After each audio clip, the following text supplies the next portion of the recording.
Welcome to today's edition of Learning to Speak Urhobo, Understanding Your Nativity. Before we go on, I'd like to take this time to say thank you for everyone who have taken the time to take interest in these studies. It is very important to understand our local dialect because God who gave us this language knows what he's doing. Urhobo, wado. Now, let's go on. On the previous edition, I asked us, what is periwinkle called in Urhobo language? And a lot of you got it right. You got it right. Periwinkle is called imikbe. Periwinkle is called imikbe. I don't know what it's called in other language, but like you know, this is Urhobo. And in Urhobo, periwinkle is called imikbe. I wish I could dash you money, but you tried. So, and we talked about plant. Plant is called ekakon, while fruits are called emamo. Plants are called ekakon plants, while fruits are called emamo, fruits, emamo. So thank you for those who have been following. Ask your friends, stand for your friends, your brothers, your children. Let them come. Let us learn together. It's free. It's all exciting when we do this as a collective. Urhobo, wado. Let's continue. I also somewhere made mention of the bitter leaf. Bitter leaf. Bitter leaf is called Urhobo. Of course, bitter leaf is one of those plants you use in cooking vegetable soup. Beautiful vegetable. It is used. The leaf is very, very useful for health and our meal. So bitter leaf is called Urhobo. Then we also talked about, I made mention of water leaf somewhere. It may not be in this recording, the previous recording, but somewhere. Water leaf is called ifo. Water leaf is called ifo, and also is one of the leaves that you use in our delicacies in Urhobo. Ifo, water leaf is called ifo. Now, in continuation of the study for today, we'll be making more mention of domestic birds that you likely see within the home and the environments we live, the domestic animals. So we continue with that. We begin with the duck. The duck.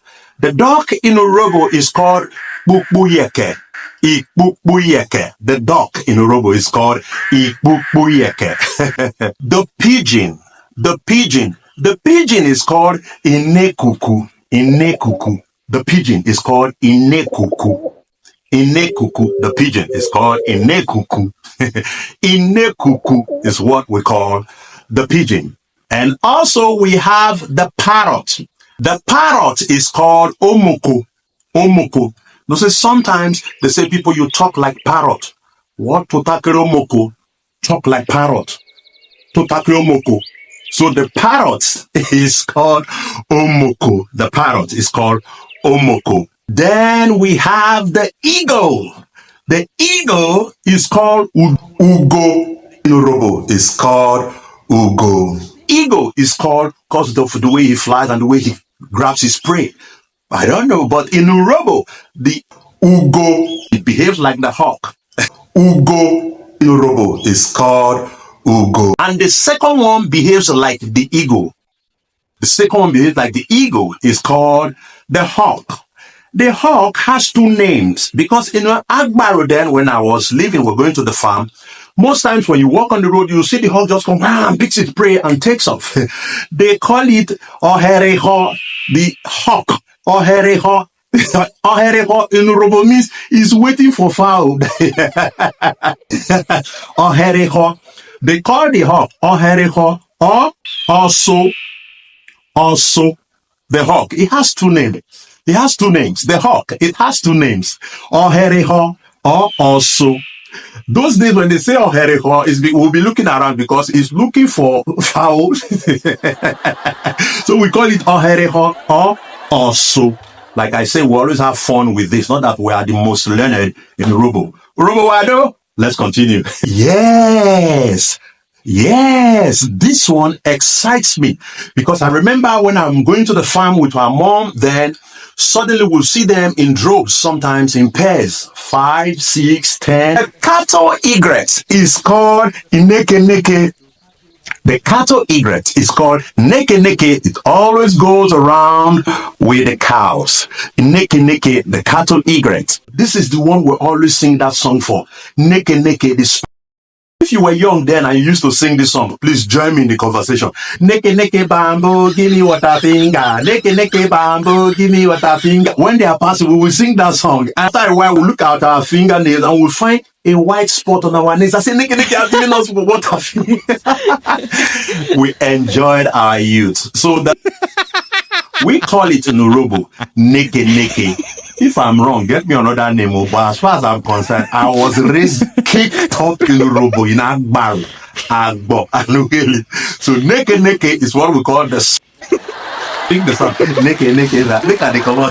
Then there is this dreadful bird. Everybody in the home, at home, are always scared when they hear this bird do its stuff at night. Sometimes in the night you hear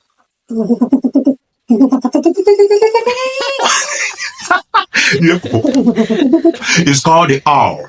The owl, those of us from whom the Urhobo tradition does not take the owl for granted. They hate that bird because it's an animal of doom. The owl, the owl is called Okpukpuru. Okpukpuru is mostly associated with evil.